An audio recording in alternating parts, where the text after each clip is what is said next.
ఇక్కడి నుంచి అనకాపల్లి వెళ్ళినప్పుడు వైఎస్ఆర్ కాంగ్రెస్ పార్టీ నాయకులు కొంతమంది మీరు కడప జిల్లా నుంచి రాయలసీమ నుంచి వచ్చారు, అనకాపల్లిలో ఎలా గెలుస్తారు, ఎలా ఎలక్షన్ చేస్తారని చెప్పి కడప నుంచి వచ్చారు, ఇంతమంది విజయం ఓడిపోయారు, మీరు కూడా అలానే అవుతుందని చెప్పారు. ఆ ప్రోగ్రాంలో కూడా చెప్పారు.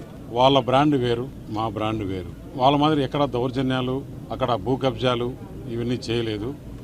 నేను ఇక్కడి నుంచి వెళ్ళి అనకాపల్లిలో దాదాపు 3 లక్షల పైచీలకు ఓటుతో గెలవడం జరిగింది. నా సొంత జిల్లా నుంచి ఇక్కడ ఏ సమస్యలు ఉన్నా కానీ నాయకులు అందుబాటులో ఉంటాను. రెండు కూడా ఇక్కడ ఉండే సమస్యలు, అక్కడ ఉండే సమస్యలు రెండు కూడా నా సొంత సమస్యల మాదిరి తీసుకుంటాను.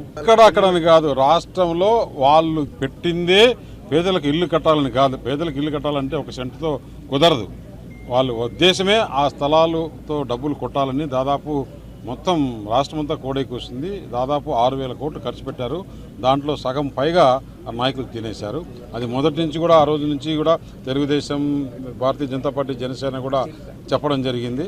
తప్పకుండా దాని మీద కూడా ఎంక్వైరీలు జరిపిస్తారు. కడప స్టీల్ ప్లాంట్ కోసం నేను మొట్టమొదటిగా గెలిచిన తర్వాత వెంటనే ఏదైతే కడప స్టీల్ ప్లాంట్ గురించి చంద్రబాబు నాయుడు గారికి చెప్పడం జరిగింది.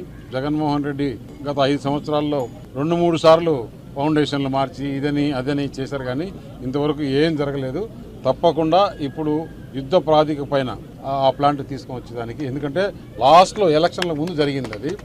అతను 5 సంవత్సరాల్లో అతను ఫౌండేషన్ వేస్తే నేను వెళ్ళి ఆ రోజు చెప్పొచ్చు జగన్మోహన్ రెడ్డికి, మీరు 2 సంవత్సరాలు అంటున్నారు, 3 సంవత్సరాలు తీసుకొని కంప్లీట్ చేయండి, మిమ్మల్ని వచ్చి సన్మానిస్తానని.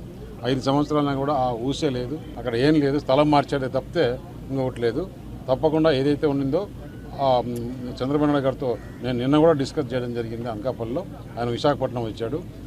దాని మీద త్వరగా చర్యలు తీసుకుని త్వరగా వచ్చేదానికోసం చేస్తాను.